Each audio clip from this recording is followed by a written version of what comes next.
பள்ளிக்கல்வித்துறையால் வாசிப்பு இயக்க படைப்பரங்கம் 4க்கு நம்மை அழைத்து வந்த இங்கே ஆர்பியாகவும் கருத்தாளர்களாகவும் வீச்சிருக்கும்படியாக அமர்ந்திருக்கிற அனைவருக்கும் முதற்கண் என் வணக்கத்தை தெரிவித்து இந்த 2 நாள் பயிற்சி பட்டறையாம் 8 மற்றும் 9 இந்த மார்ச் மாதம் 2024 வருடத்திலும் நடத்தப்பட்டது.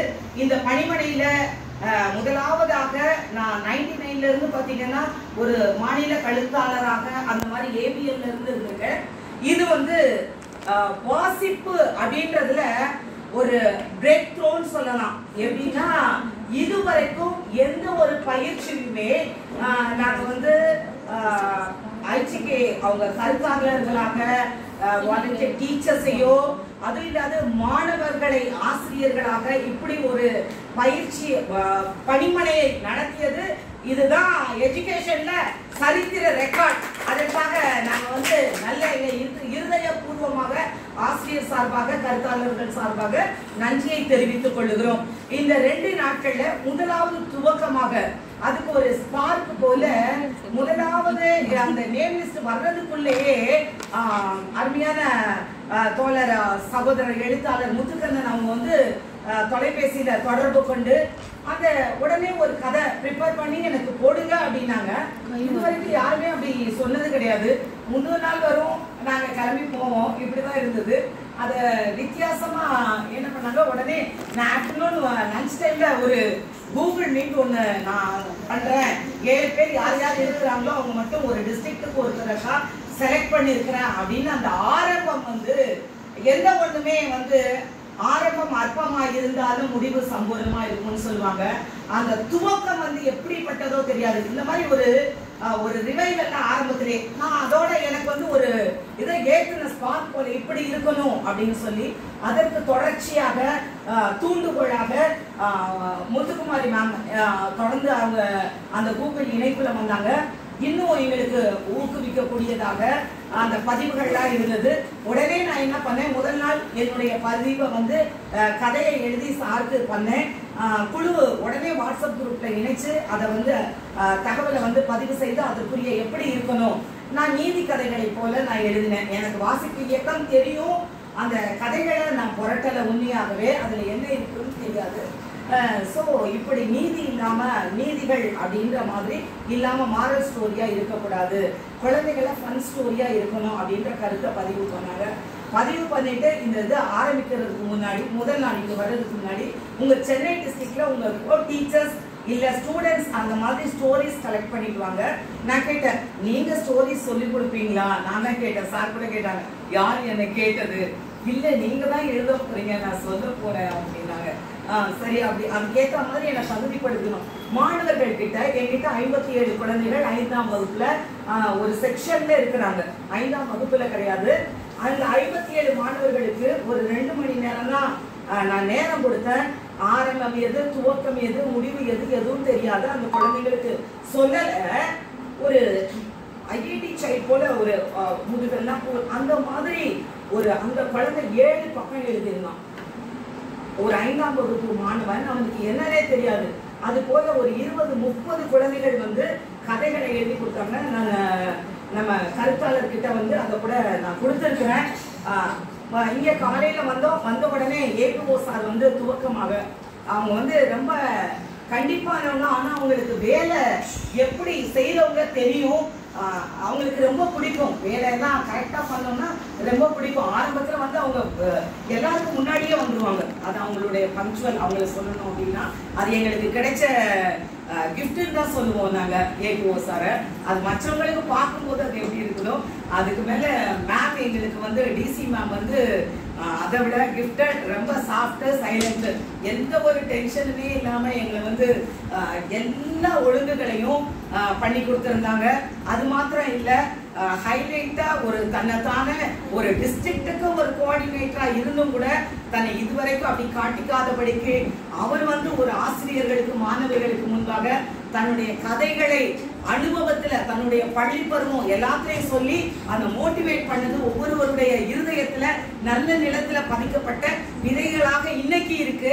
அந்த ஒவ்வொரு விதையும் ஒன்னொன்னும் 100ஆக பலன் கொடுக்கும் அப்படின்னு நாங்க நம்புறோம். அது மாத்திரமல்ல மோட்டிவேஷன் ஸ்பீச்சாக கந்தசாமி சாருக்கு வந்து எப்படி மனுஷருக்குள்ள புதைந்திருக்கிற திறமையை வெளிக்கொணரணும், அவங்களுடைய சொந்த காரியத்துல எப்படி ஒருத்தர் எம்எஸ்சி படிச்சவங்கள இன்னைக்கு வந்து எப்படி பிரசிடென்ட் லெவலுக்கு உயர்த்திருக்கிறாங்கன்னு சொல்லி ஒவ்வொரு ஆசிரியர்களுக்கும் கருத்தாளர்களுக்கும் மாணவ எழுத்தாளர்களுக்கும் வருங்கால எழுத்தாளர்களுக்கும் அவங்களுக்கு ஒரு விதையை வைத்திருக்கிறாங்க.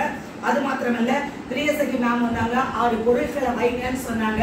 அதுல இருக்கிற ஒரு குழந்தைய கூப்பிட்டாங்க, பேப்பர்ல என்னன்னு எழுதுன்னு ஒரு பொருளை எழுதுன்னு. அடுத்த குழந்தைய கூப்பிட்டாங்க, 2 பொருளை தொடுன்னு.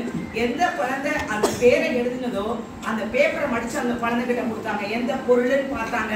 அவங்களோட நோக்கம் எல்லாம் அந்த பொருளை அந்த குழந்தை சரியா கண்டுபிடிச்சி எடுக்கணும். அதை போல இன்னைக்கு வந்திருக்கிற எல்லா குழந்தைகளுமே சரியா அவங்களை கொடுத்து எல்லாருமே சொன்னாங்க ஃபீட்பேக். அந்த மாதிரி ஆரம்பத்துல அவங்க நல்ல இதை சொல்லி புத்தகம்னு அந்த குழந்தை எழுதுனது அதை போல தொடு எடு அப்படின்னு சொல்லி மாற்றி மாற்றி அதை ஒரு ஆக்டிவிட்டியா குழந்தைங்களுக்கு கொடுத்து ஒரு செயல்பாடாக அது அவங்கள வந்து குழந்தைங்களை அப்படியே ஈர்த்தாங்க. அது கதையாக ஒரு படைப்பரணமாக அல்ல, இது ஒரு நல்ல வலுமிக்க ஒரு புரட்சிகரமான ஒரு எழுத்தாளர்களை இது உருவாக்கி கொடுத்திருக்கிறதுன்னு ஆணித்தரமா சொல்ல முடியும். அடுத்து வந்து வாசிக்க வைக்கிற முயற்சிகள் குறித்தும் எழுதுகிற முறை எப்படிப்பட்டதா இருக்கணும், இதுவரைக்கும் தன்னுடைய ஒவ்வொருவருடைய என்னுடைய படிப்பு எனக்கேற்ற என்னுடைய லெவல் அப்படின்னு இல்லாதபடிக்கு நம்ம நிழல் கூட படக்கூடாது, நம்ம கிரீடத்தை எல்லாம் கழட்டி வைக்கணும் அப்படின்னு உலக புகழ் பெற்ற எழுத்தாளர் ஐயா அவர்கள் இன்னைக்கு நம்ம மத்தியில இல்லை அப்படின்னாலும் அந்த மாடசாமி ஐயா அவங்க விதைத்து வைத்த அந்த கருத்துக்களை நம்மளுடைய இருதயங்கள்ல அவங்க கூட இருந்து பழகி அவங்களுடைய அனுபவத்திலிருந்து நமக்கு கொடுத்தாங்க. தொட்டனை தூரும் மணற்கேரி மாந்தருக்கு கச்சனை தூரும் அறிவு.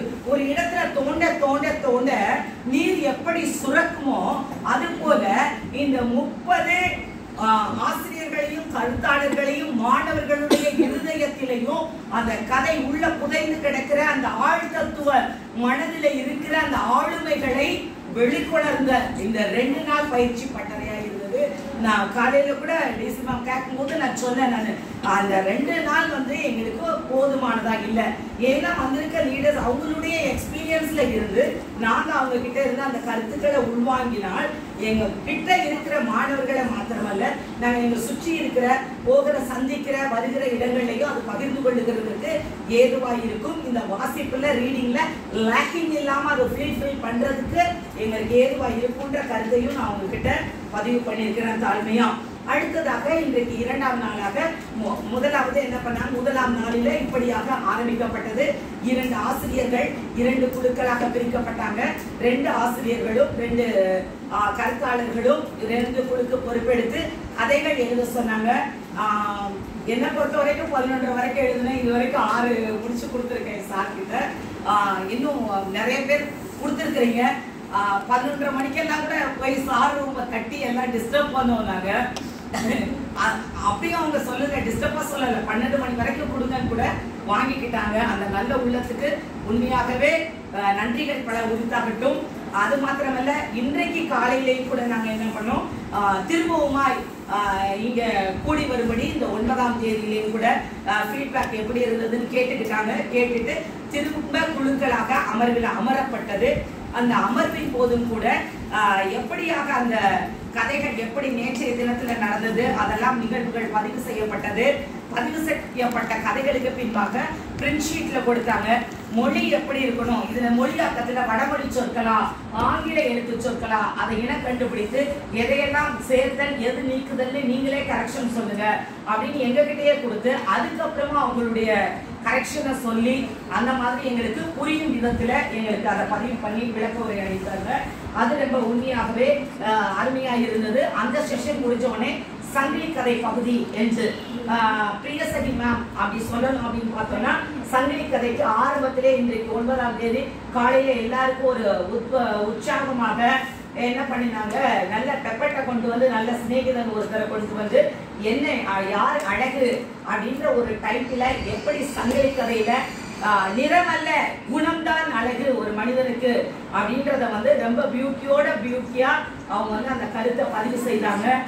அதை தொடர்ந்து சங்கிலி கதைகளாக குழுக்களை ஒரு குழுவும் 2 குழுவாக பிரிக்கப்பட்டு அந்த 2 குழுக்கள் இருந்து ஒரு சங்கிலி கதைகள் உருவாக்கும்படியாக நாங்களும் கூட யாருக்கு உதவலாம், எப்படி பண்ணலாம், அந்த இதெல்லாம் சார்கிட்ட டிஸ்கஸ் பண்ணியிருக்கிறோம் அந்த கதைகளையும். ஸோ அவங்க வந்து ஒரு 16 பக்கத்துக்கு ப்ரிப்பேர் பண்ணும்படியாக எங்களுக்கு ஹோம்ஒர்க் மாதிரி கொடுத்துருக்குறாங்க. ஸோ அதை ஏப்ரலுக்குள்ளே நாங்கள் பதிவு பண்ணி கொடுப்போம்னு நாங்கள் இந்த நேரத்தில் பதிவு செய்கிறோம். ஸோ நன்றி மறப்பது நன்றன்று, நன்றல்லது அன்றே மறப்பது நன்று. எவ்வளவோ நமக்கு வந்து ரூம்ஸ் அரேஞ்ச் பண்ணி கொடுத்து நமக்கு இன்னும் அறிமுகம் இல்லாமல் மறைவில் இருந்து எவ்வளவோ தேவைகள் எல்லாவற்றையும் சந்தித்து கொடுத்த நம்முடைய டிசி சார், சேவியர் சார் அவர்களுக்கு நம்முடைய கரவொலியை உற்சாகமாய் தெரிவித்து நன்றிகளையும் வணக்கத்தையும் தெரிவித்துக் கொள்வோம். அடுத்ததாக நம்ம சென்னை மாவட்ட டிசி மேம்க்கு நம்ம எவ்வளவோ அட்டண்டன்ஸ்ல எல்லாம் ஃபில் பண்ணி கொடுக்காம அவங்க திரும்பி வர வச்சாலும் ஒருமையோட ரொம்ப பண்ணாங்க. அவங்களுக்கு உற்சாகமா கரவொலி கொடுத்து இந்த ஆஷா நிவாஸ் இந்த அரங்கத்தை திறந்து கொடுத்து நமக்கு எவ்வளவோ இடம் கொடுக்கலனாலும் சின்னதோ பெரியதோ எதையோ கொடுத்தாங்க. அவங்களுக்கும் இந்த நேரத்துல நம்ம நன்றிகளை செலுத்துவோம். முதலாவதாக எல்லாத்துக்கும் ஆயத்தப்படுத்தின எல்லாமா இருந்த தானை தலைவரை போல வழிநடத்தின ஒரு நல்ல படத்தை. அடுத்ததாக முத்துக்குமாரி மேம்க்கு ஒரு நல்ல படத்தை கவனியே சொல்லுவோம். உங்க என்ன இருக்கும் டைரி அந்த ஒரு பேச்சு ஓடுது, உங்ககிட்ட அப்படி கேட்டுக்கிட்டே இருக்கலாம் போல இருக்கு, அவ்வளோ சொல்றாங்க அப்படின்னு சொல்லி. அடுத்து வந்து பிரியசகி மேம் வந்து குழந்தையாவே மாறிட்டாங்க. முத்தான குழந்தைங்களை உருவாக்கி கொடுத்துருக்குறாங்க. அவங்களுக்கும் நம்முடைய கடமை.